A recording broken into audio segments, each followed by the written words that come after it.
श्री कृष्ण भगवान के सभी भक्तों को राधे राधे। जय श्री कृष्ण। आज मैं आपको सुनाऊंगी भागवत महापुराण में तृतीय स्कंद में 8वां अध्याय ब्रह्मा जी की उत्पत्ति का वर्णन। श्री सुखदेव जी ने कहा, राजन, जब कुरुश्रेष्ठ विदुर जी ने मुनिवर मैत्रेय जी से इस प्रकार प्रश्न किए तो मैत्रेय जी बहुत प्रसन्न हुए। मुस्कुराकर उन्होंने विदुर जी के प्रश्नों का उत्तर इस प्रकार दिया।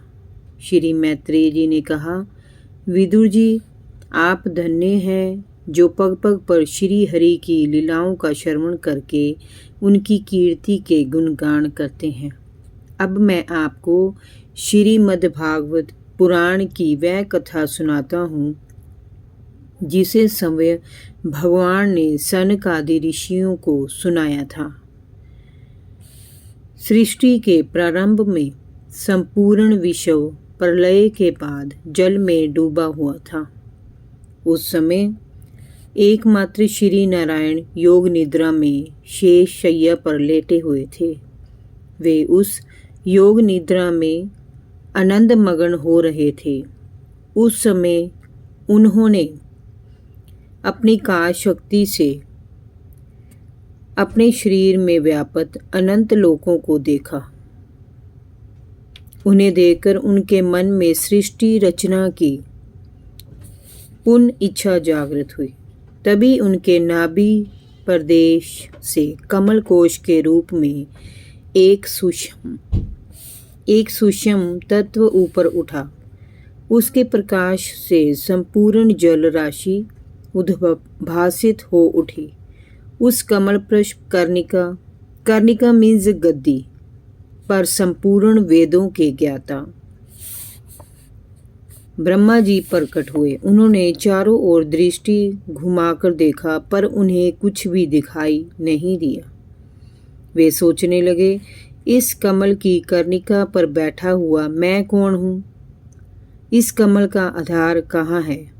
ऐसा सोचकर वे कमल नाल के सूक्ष्म छिद्रों में से होकर जल में प्रवेश कर गए, किंतु नाल का आधार नहीं खोज पाए।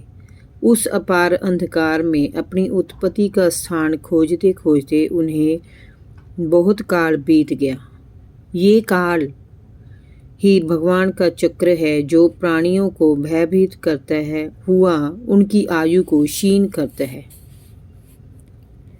विदुर जी विफल होकर ब्रह्मा जी वापस लौट आए और प्राण वायु को खींचकर समाधिस्थ हो गए। सहस्त्र वर्ष तक योग साधना करने के उपरांत उन्हें ज्ञान हुआ और उन्होंने अपने अंतःकरण में शेष नाग की शैया पर योग निद्रा में लेटे हुए भगवान श्री नारायण को देखा। शेष जी के 10,000 फन उनके ऊपर छाए हुए थे। उनके मस्तक पर रतन जड़ित किरीट शोभायमान था। कानों में कुंडल थे। उनके चेहरे के तेज से सारा जल प्रदेश उद्भासित हो रहा था। उनके नेत्र कमल दल के सदृश थे। मेघों की आभा के समान उनका वर्ण था।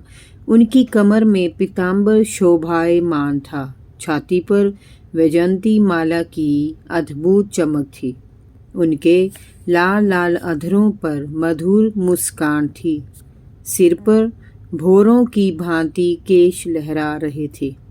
उत्तर मणियों से उनके भुज दंड सुशोभित थे और अद्भुत अस्त्र शस्त्रों से उनका शरीर जगमगा रहा था।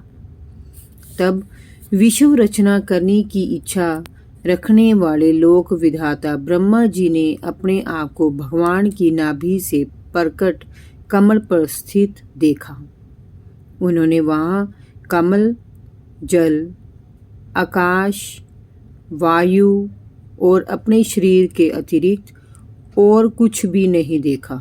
वे लोग रचना के लिए उत्सुक ध्यान सत होकर श्री हरि की स्तुति करने लगे।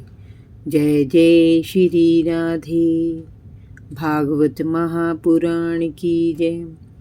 कृष्ण कन्हैया लाल की जय, राधा रानी की जय, बाल गोपाल की जय।